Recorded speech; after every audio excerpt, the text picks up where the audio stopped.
Excellent. So today we'll go ahead and, per the usual, just talk about what we already talked about in class today.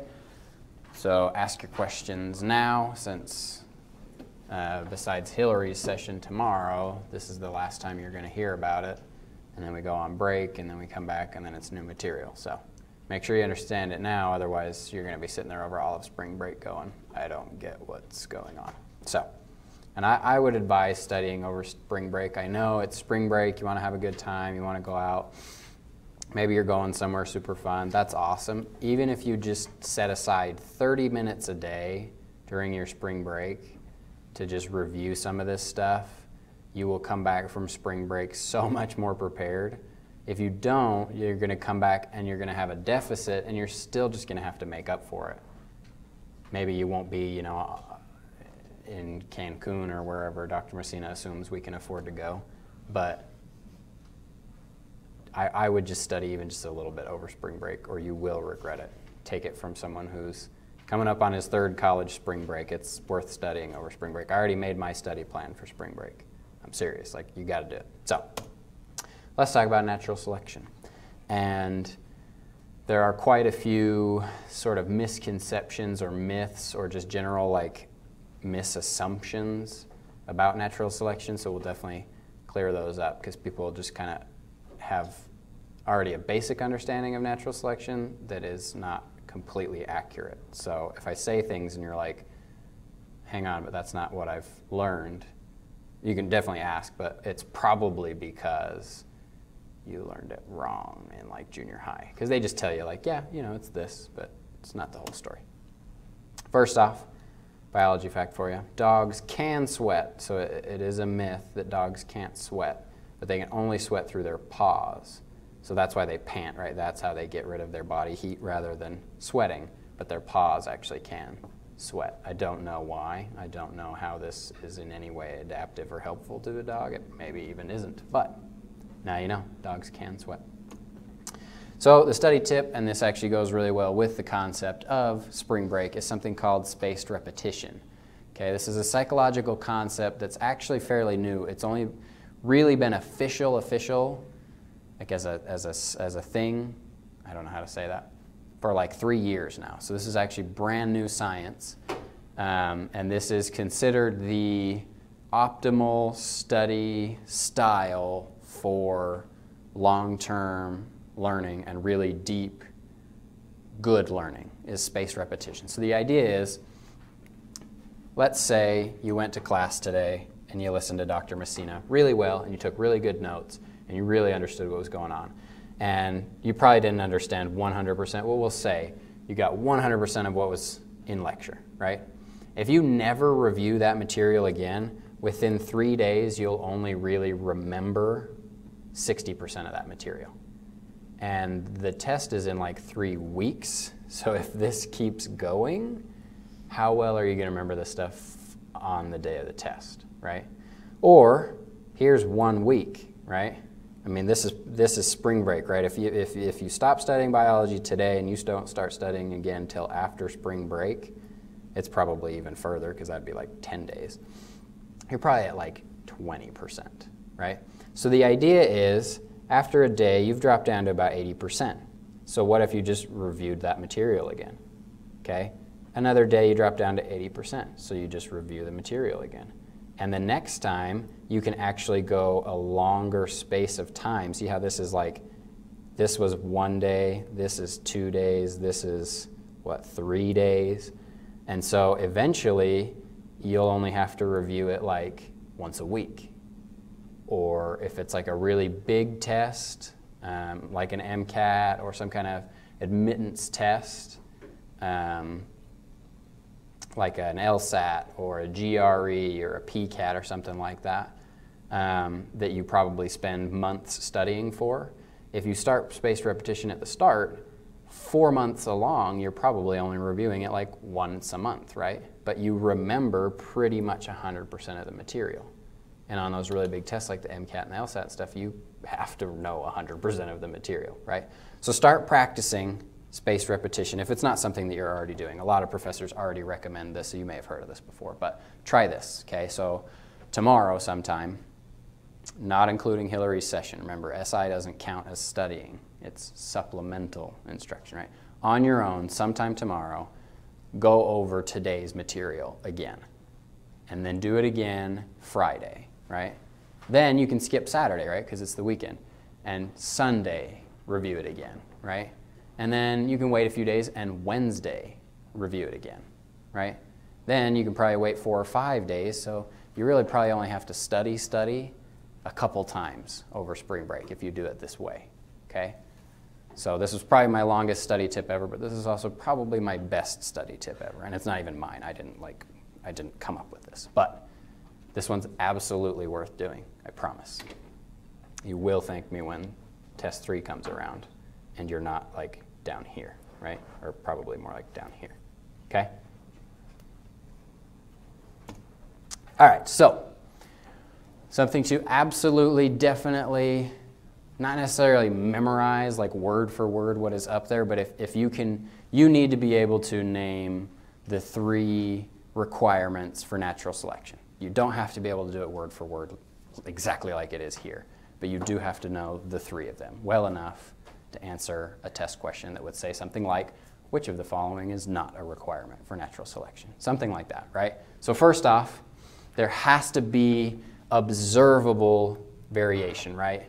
So you don't have to like get their DNA out of them and run all these tests and then look at it for it to be natural selection. It actually has to be physically observable. Height, weight, egg size, beak size, lung size, something, right? Some kind of physical trait that you can actually measure, right? It has to give them some kind of fitness advantage or disadvantage, right? We get that a little confused thinking natural selection means always advantageous. Sometimes it's disadvantageous, right? Because not all mutations are good. So it's just some kind of fitness difference, right? So having a bigger beak makes me a better forager as a bird, and I don't have to work as hard to find food, so I can spend more time mating. I get more offspring, right? So I pass on my genes more often, natural selection, right? So there has to be fitness difference, okay, for survival or reproduction. Usually both, right? Because obviously the longer you live, the more you reproduce. It has to have a genetic basis, right? It can't just be that by happenstance I live in a tree that just has more fruit, right? Because then that's natural selection on the tree, not me, right? So I'm a bird, and I just happen to find a tree with lots and lots of fruit that maybe produces more fruit more frequently. That's not natural selection, right? There's no genetic basis in the bird making him more fit to the environment. He just got lucky, right? And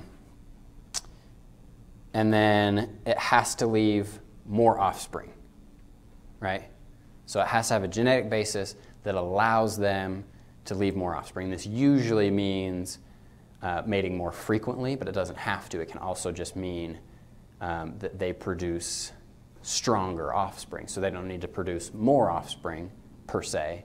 Sometimes it can be that they just produce better offspring that live longer and that die less frequently, right? Do you guys see how that's also advantageous? Obviously, having more young, more babies is better, but not necessarily the only good way. You can also just have better babies, right? Make sense? You guys with me? Okay. So make sure you understand those 3 requirements really well, because that is the basis of natural selection, and that's it. Okay, if you have those 3, it's natural selection. Doesn't matter what else is going on. If you can definitely say you have those 3, it's natural selection, right? Sound good? So if you got like a true-false question, and you saw these 3 traits in there, but then a couple other distractors that we're trying to make it look like maybe it's not, if you can pick out those 3, doesn't matter what else is going on, true, right? But if you only find 2, and you're like, well, yeah, it's phenotypic, I can see it, and it helps their fitness, but it doesn't have a genetic basis, right? And they're not leaving more offspring because of this trait, false, not natural selection. That's the kind of logic I would use on a test question with something like this. Sound good? Okay. Okay. Fitness is a measure of relative reproductive success. Okay, so it's not who's the strongest, who's the fastest, who's the biggest. Those oftentimes are characteristics that aid their fitness, but they are not in and of themselves fitness, right? So when we talk about human fitness, we're talking about like how many miles can you run, how much can you bench, how many squats can you do, right? This is not that kind of fitness. This is reproductive success, meaning how often do they reproduce and how often do their young survive to reproductive maturity, right? Bigger numbers in those categories, more fit, okay? So if this beagle only has 1 baby and this golden retriever has 6, golden retriever is more fit, right? Or if the beagle has 6 and the golden retriever has 6, but 5 of the beagle's babies die, golden retriever is still more fit, right? Because it's producing better offspring. Cool beans? It's all kind of repeating on itself, but the more you hear it, the more you understand it, right?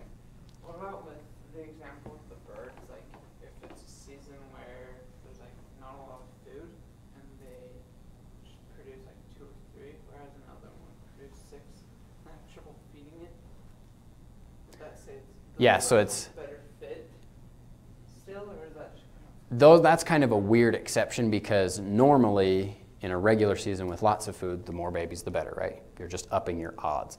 That's just kind of a weird like counter example of where there was a drought or a hurricane or something, there's not a lot of food, so it's actually better to have fewer babies.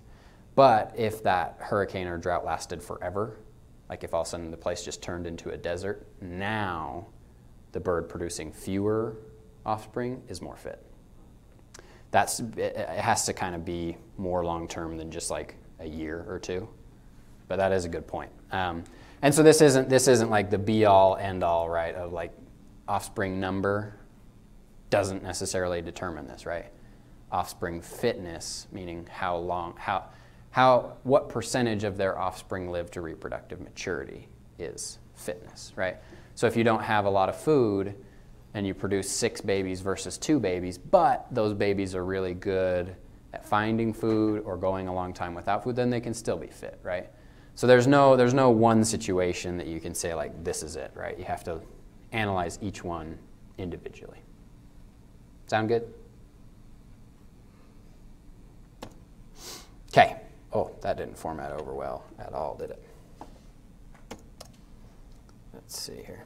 It's supposed to look like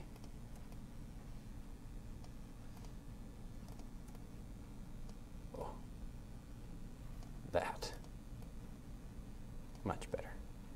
Okay. So, 3 types of selection: directional, stabilizing, and disruptive. So, read this real quick. Selection can change either the average value of a character or the amount of variation in the character, or both. What does that mean?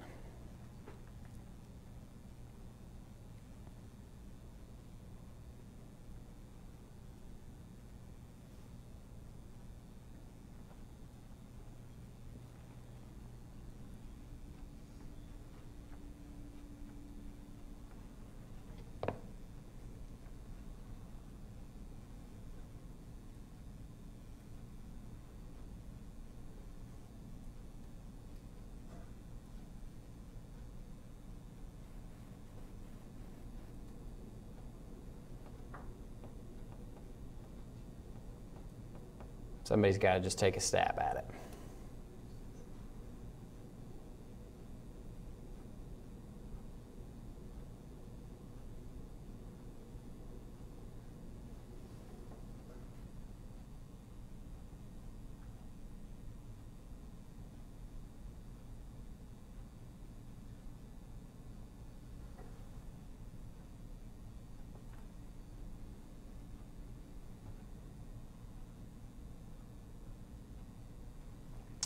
So, you got two options. You're either, or I guess three options. You're changing the average value of a character, the amount of variation in the character, or both. What do you think it means, the average value of a character?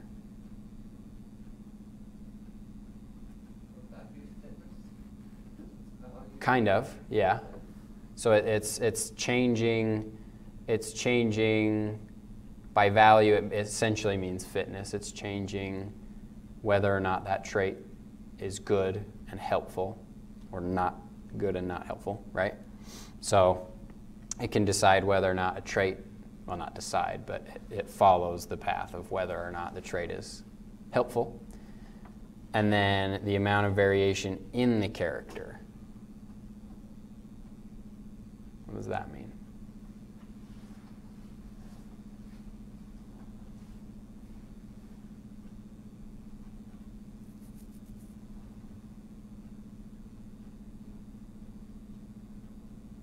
What's the character? A trait, okay. So it's doing what?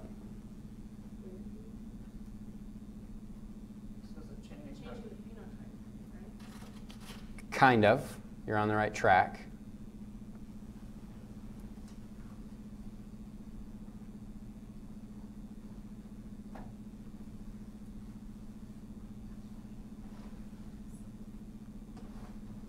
It's definitely something to do with the phenotype. Is it how different the trait is from like the normal trait? Basically. So this is saying it's changing the amount of variation in the character. If we started with one trait, the average value of that character is how fit it is for the environment, right? Now, let's say it's beak size. I just always go back to beak size, just to keep it standard, I guess. If a bigger beak size is better, then what's going to happen over time?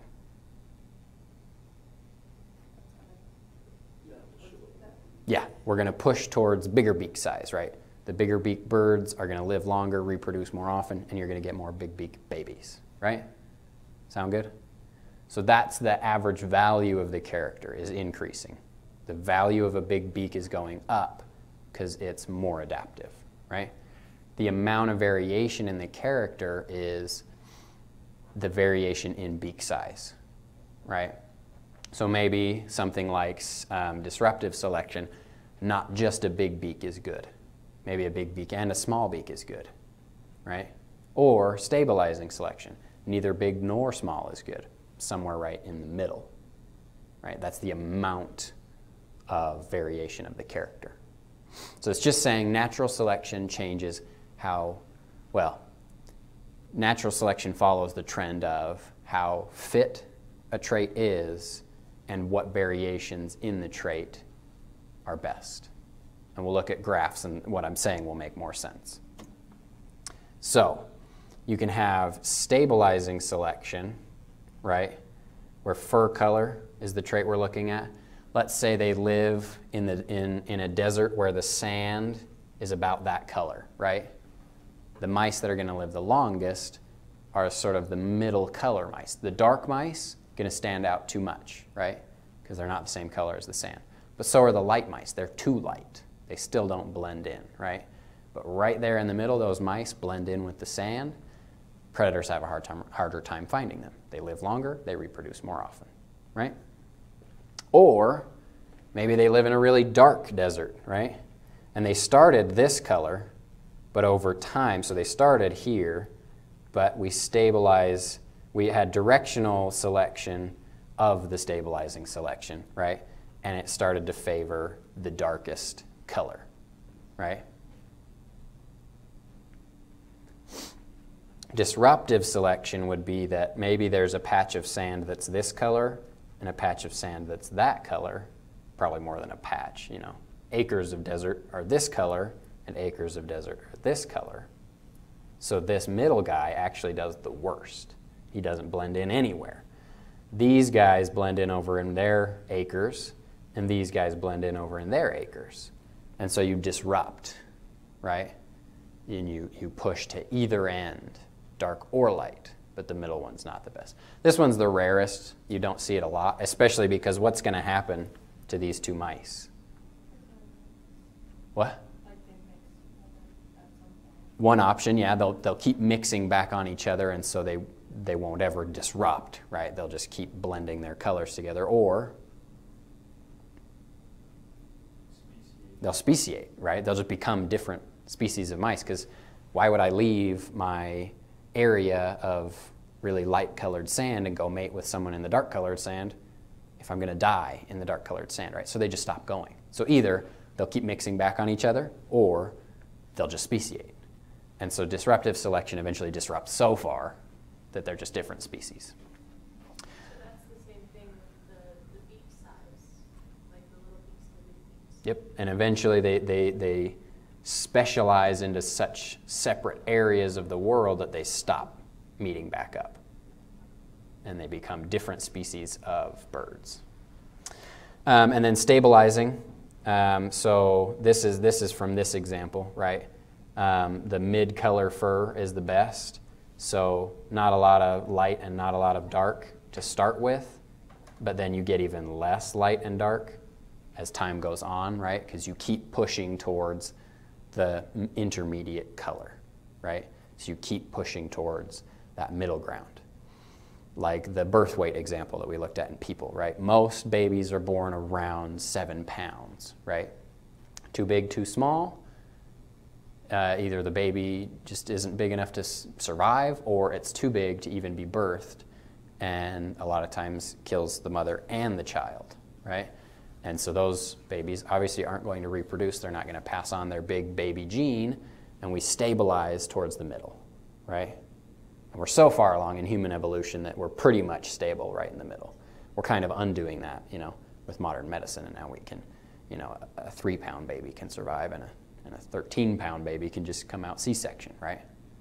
And so we'll kind of mess up that trend, but it's for a good cause. It's for babies staying alive. So if anybody has a problem with that, we can talk about that later. But you're a bad person. So you guys seeing how these three work? Memorize each one and be able to draw the graph that goes with it. Okay? So be able to draw directional and be able to show, okay, it's going one way or the other is being favored. Be able to draw disruptive and show that middle trait sees a drop in population. And then be able to draw stabilizing and show that you kind of had a little bit of everything, but it peaks into the middle because that's the best trait. Be able to draw them, but more importantly, be able to explain the concept behind them. Got it? Questions up to here? Excellent. So this is, again, just what they would actually look like as an actual graph. As the fitness increases, the percent of that trait increases.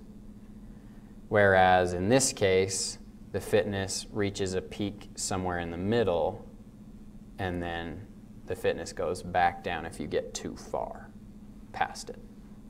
Or stabilizing, you're pretty fit on either end, but if you get towards the middle, then you see your lowest fitness. Okay? What was that word? It started with an M that he kept using to describe the top graph. Intermediate graph. This one? Or this one? The left. Directional. Directional? Yeah. An M word to describe? He kept saying, like, it's mono. Oh, it might have been monodirectional. I don't know. I can't remember off the top of my head. If you've got it in your notes, we can see.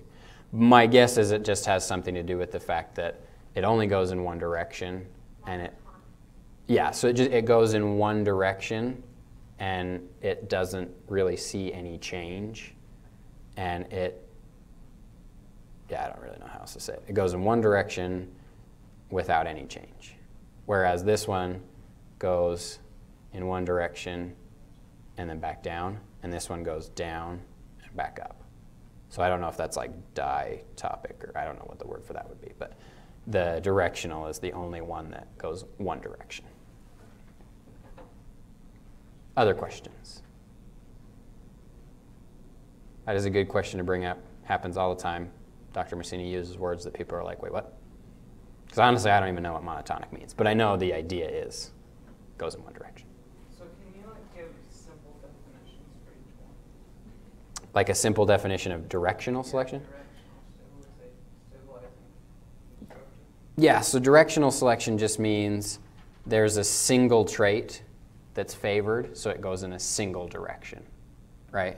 The most extreme version of the trait is the most favored. You could also see a graph that looks like this, right? Because then maybe this extreme is the most favored. But it's just the idea of a single straight line, a monotonic line, if you will, if you have a PhD in this, right? So just one single direction because one single trait is best. Stabilizing, I think,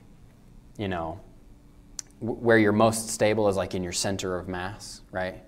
And having something right in the middle is the most stable, right? If you had a cup and you were to put it on the table and you wanted to be absolutely certain that nothing happens to that cup, are you going to put it right here? Seems like a pretty bad idea. So put it right in the middle, right? So it's most stable. The most stable trait is an intermediate, right? Too small, too big is too extreme, right? So babies, too small, not going to live past birth. Too big, probably not going to even be born, right? Or beak size. If you have a nut, right? This one's probably not a great example, but we'll just go with it because I always use beak size. You have a nut, right? If your beak's too small, you're not even going to be able to crack it, right? If your beak's too big, this doesn't really make a lot of sense, but maybe you crush it into like 1,000,000 pieces and it just goes everywhere, and that didn't really help either, right? Now I don't even have the nut, I obliterated it, right? So a mid-sized beak that cracks it open without destroying it, but definitely cracks it open, is the best one, right? And then disruptive or diversifying selection, maybe there's two kinds of nuts where you live. A really small one, so if your beak's too big, you're going to just absolutely crush it, or a really big one, so you need a really big beak to even get it open. Then that middle trait, he can't open either of them, right? His beak's too big for the small ones, but too small for the big ones. He's like Goldilocks, right? Nothing's just right.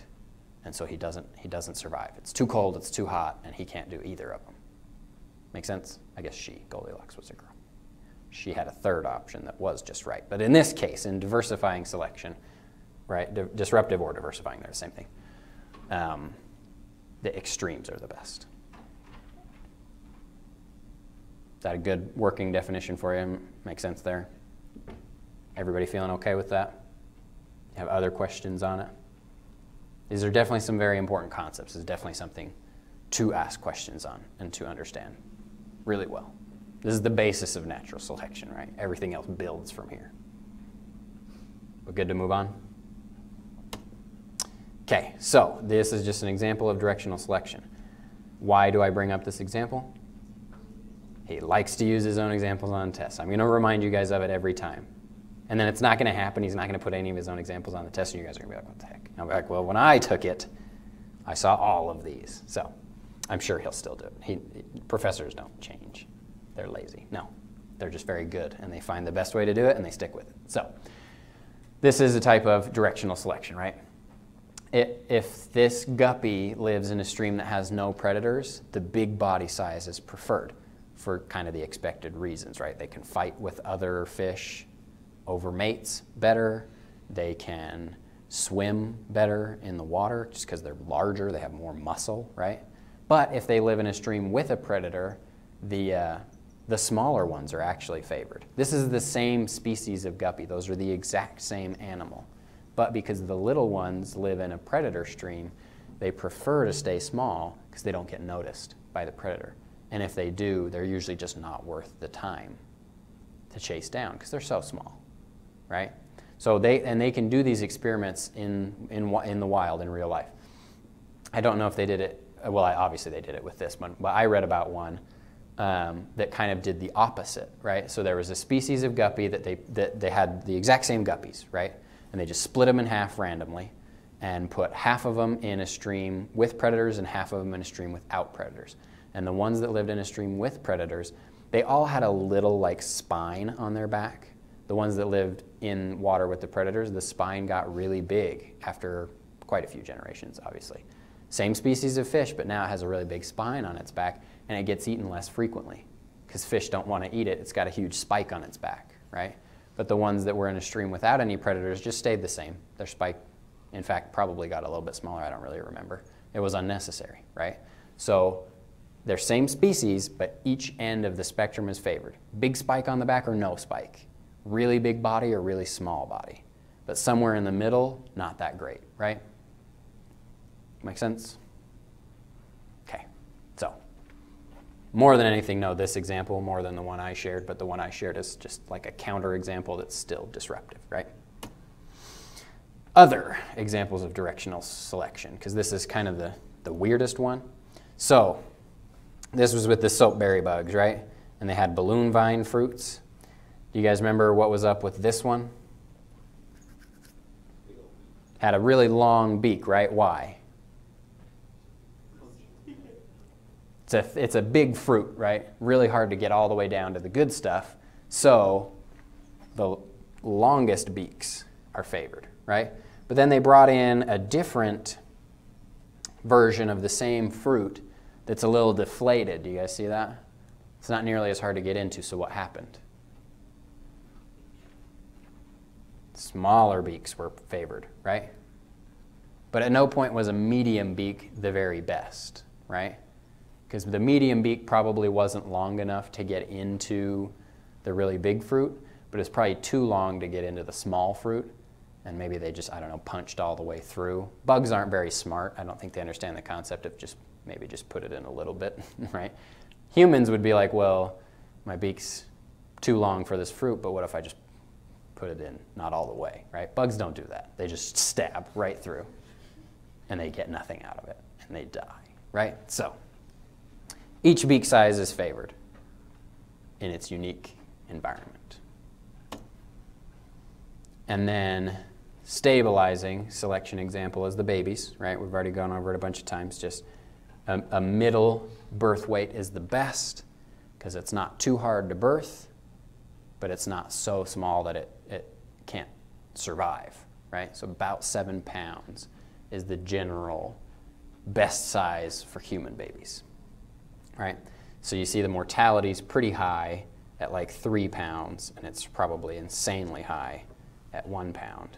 And it's pretty high at 10 pounds, but the very lowest mortality is like 7.3 pounds or something, right? That's the ideal birth weight for a human. You guys okay on all these examples so far? More examples of disruptive selection. These were African finches. The large beak and the small beak were favored because of the fruit or seed or whatever it was that they were eating in their environment. There was a really big seed that you had to have a big beak to break open, and a really small seed that you had to have a really small beak to break open. And an intermediate sized beak just didn't do the job for either of them, right? Again, birds don't get the concept of maybe just don't hit it so hard, right? Or try hitting it harder. They don't get that, right? So this one's weird and confusing because it looks like an intermediate's best, right? There's a ton of babies with that beak size. Why is that not the case? Because only the black ones are surviving. Yeah. Natural selection has to do with fitness. Fitness is what?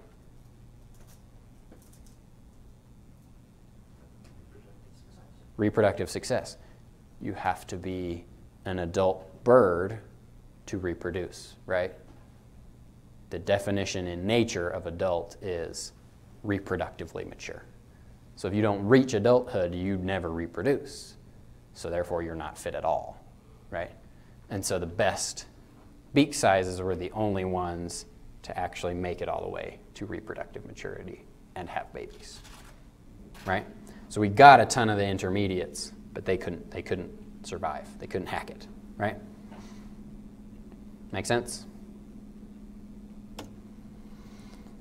Natural selection is opposed by artificial selection, right? Breeding, So wolves to dogs. This is artificial selection. It uses the same mechanism as natural selection, mutation, right? But there's an outside force calling the shots. In this case, people, right? Saying, you know what? I want the nicest wolf, right? I want him to be a little bit smaller than the rest of the wolves and a lot friendlier, and preferably that he doesn't eat me, right? And so people started hanging out with those wolves. They guessed that it probably wasn't on purpose at first. They assumed what happened was when humans were sort of like nomadic tribes, that wolves would come up and investigate, right? And the ones that weren't threatening, right, that were a little bit smaller, a lot nicer, would stick around. People kind of got curious, so they'd like toss them some scraps or whatever. And eventually that led those wolves to survive better in the wild than the ones out off doing it on their own, right? Because they got free food, so they didn't even really have to try. So they started hanging out with the people more often. Then they just never left. And then eventually we got smart and we said, well, what if we only breed the wolves that have the traits that we like? And you got dogs eventually, right? And then you crossbreed and you do all kinds of crazy stuff and you can end up with anything, right? You take a golden retriever and a poodle, you get a golden doodle, right? Now, it's obviously a little more complex to get it from a wolf to a chihuahua. There's thousands of generations in between, but chihuahuas essentially came from wolves, right, by artificial selection. It's still mutation, right? It's just that we decide who's fit rather than nature. So we said, in this case, fitness isn't, is it stronger and faster and more aggressive? In the wild, that's the fittest. But in my house, not really, right? I want the one that's the chillest and the nicest. So this is where a vocab term called juvenilization comes in. Pretty much all artificial selection for animals is searching for juvenilization. It just means animals that continue to act like essentially like babies, no matter how old they are, right? Dogs compared to wolves, dogs are puppies, right?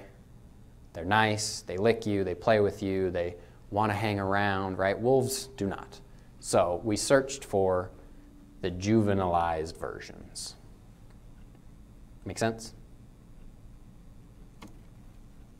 So an example of this was with Siberian silver foxes. They had a bunch of them. They were all wild silver foxes. That bottom left corner is a wild silver fox. They're not very big per se, you know, they're like this big. But if I saw one of those just walking around like in the woods, I'm not going anywhere near that thing. Like, look at it. It's got like red eyes, and I mean, they'll tear you apart, right? Nasty, nasty animals, right? And they want nothing to do with people. They'll bite you. They'll attack you. They'll hide if they're like in a cage or whatever, right? They want nothing to do with you.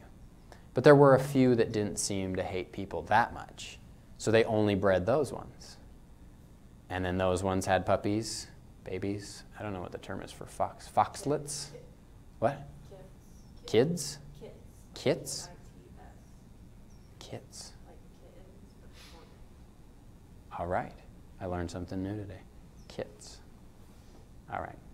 So they had their kits that were friendlier because their parents were. And then they only bred the friendliest of those. And then they only bred the friendliest of those, and those, and those, and those.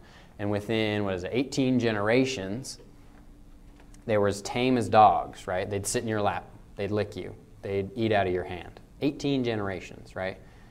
I would assume that the generational period of a fox is probably like 2 or 3 years. So we're talking in a lifetime, right? Maybe 50 years max. They were able to get these foxes as tame as dogs.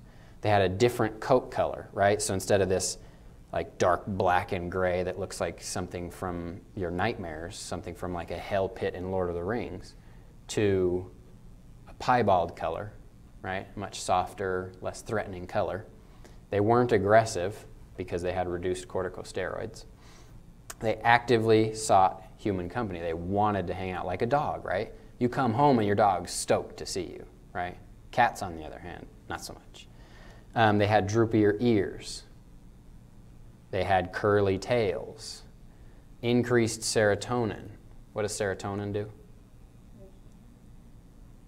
Somebody said it.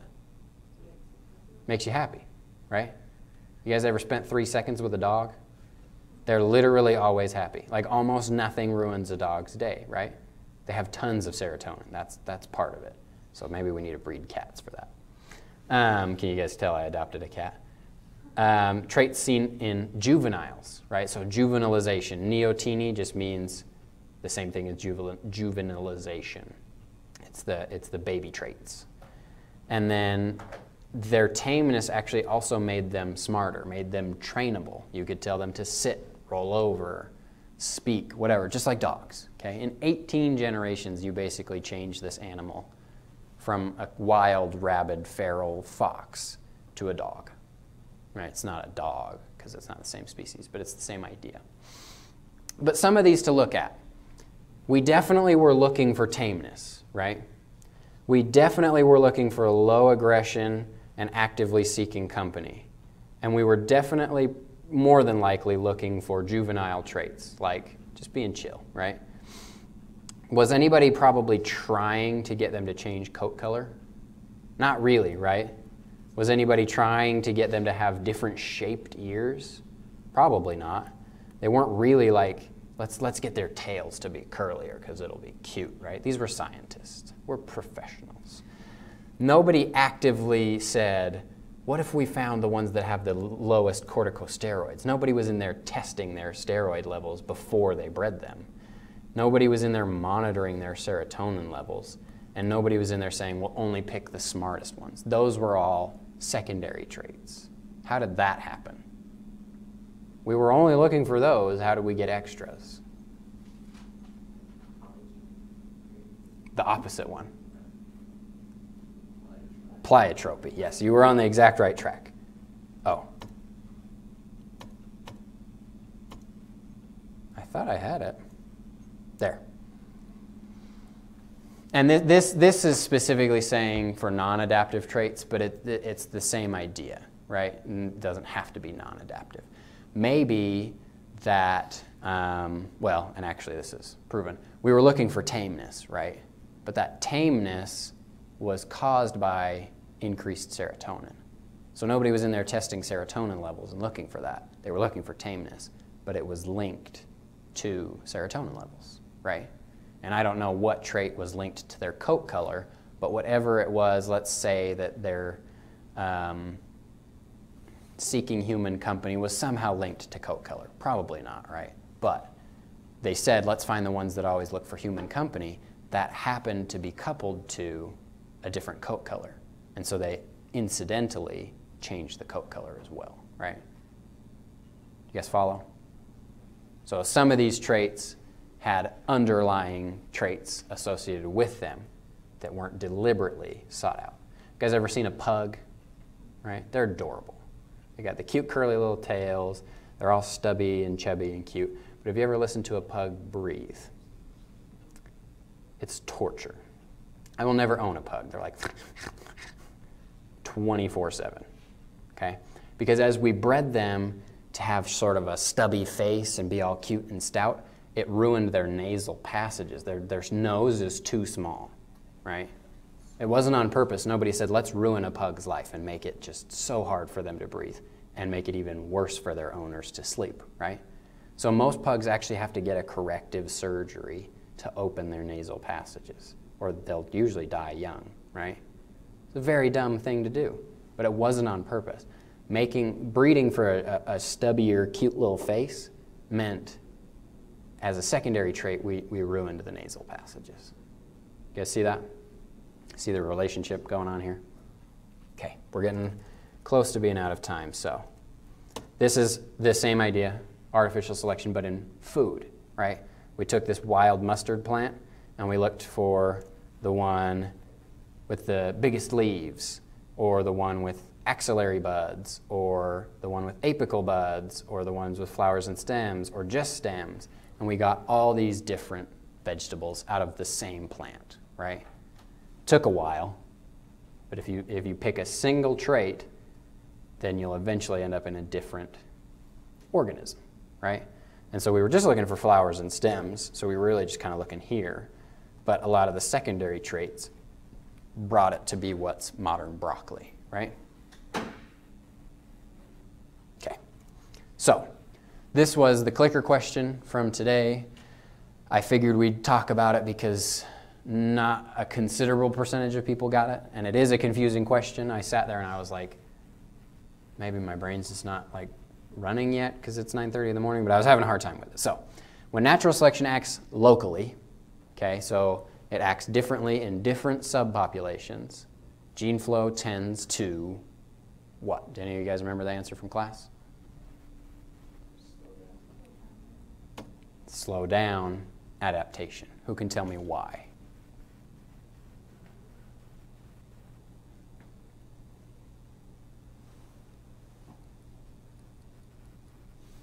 Because you're not isolating the two alleles, you're allowing them to mix. Yes. So here lives a population of caterpillars that are getting sprayed, and here lives a population that's not getting sprayed, right? These ones will eventually what? Adapt, and they'll learn to survive the spray, right? Except gene flow means that some of the non-spray caterpillars are coming over for a little conjugal visit, right?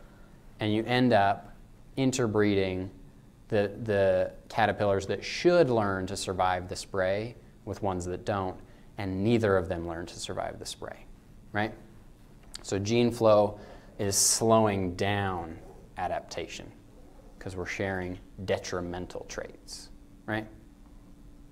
So what's the difference between local and globally with this example? So you're saying like if we had this be global instead?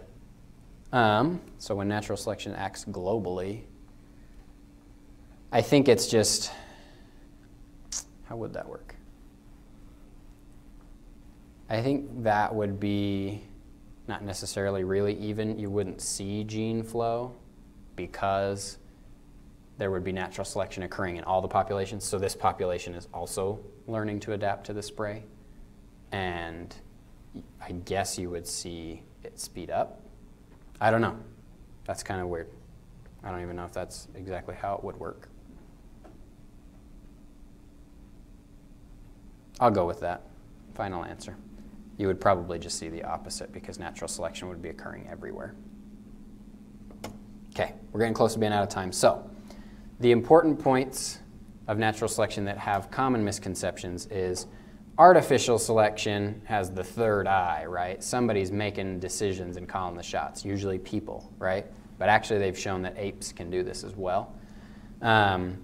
There's no predetermined goal or path. Natural selection is not sitting there and going, I'm going to make humans. I'm going to make wolves. I'm going to do this, right? There's no one in charge. No one's at the steering wheel. It's just doing whatever is fittest for its environment. 10 years later, it may not be fit for the environment anymore, and it may have to switch back, right?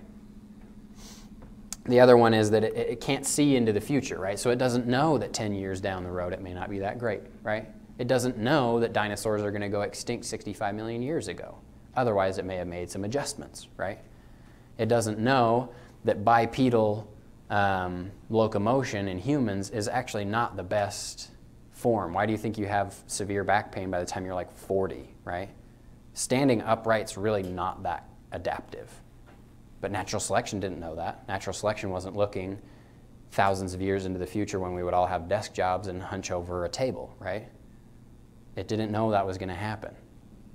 So, and you'll see this when if you go on to study further into human anatomy and things like that, it's so dumb. Some of the things that humans do, like how we have blood vessels in front of our retina, right? That's so dumb. That's such a bad way to do it. But natural selection didn't know that. Natural selection isn't all powerful, right? It just did what worked. And it worked, and so we went with it, right? So just remember, it has no predetermined path, and it cannot see into the future. It works on what's going on right now, in this exact moment. And it can't predict the future. It's not blind chance, though. Okay, so it's not just, oh, that's the mutation that happened, so that's what we're going with, right? If that's not the best mutation for the situation, that won't get naturally selected, right? And it won't carry on, okay?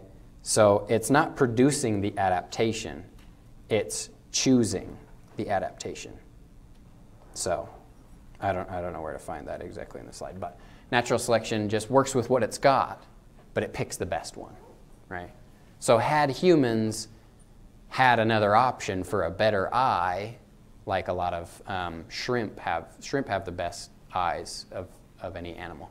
If we had had the option in natural selection to have shrimp eyes, we probably would have, right? Would have been the best system. That's what would have happened. But it wasn't an option. We don't share common enough of an ancestor with shrimp to do that. So we just didn't. We went with what was best that was on the table right there. So we already talked about this. Maybe we did have a chance for superior vision, right? And we grew shrimp eyes, but that caused liver failure and heart attack as a secondary trait. Natural selection didn't know that. Natural selection just said, this is the best eye, but oops, also you're going to have a heart attack by the time you're 20, right? So natural selection is not perfect, and it's not even necessarily always the best. It's just the best at that moment in time. So having a bigger body in flies was the best trait, right? But it meant that it took them longer to become an adult, so they were able to reproduce less frequently. So they lived longer, but it also took longer, right? Sound good? I know we're out of time. You guys have questions? Okay, get out of here. Is there a role? No, I forgot my notebook, so we're just not doing one.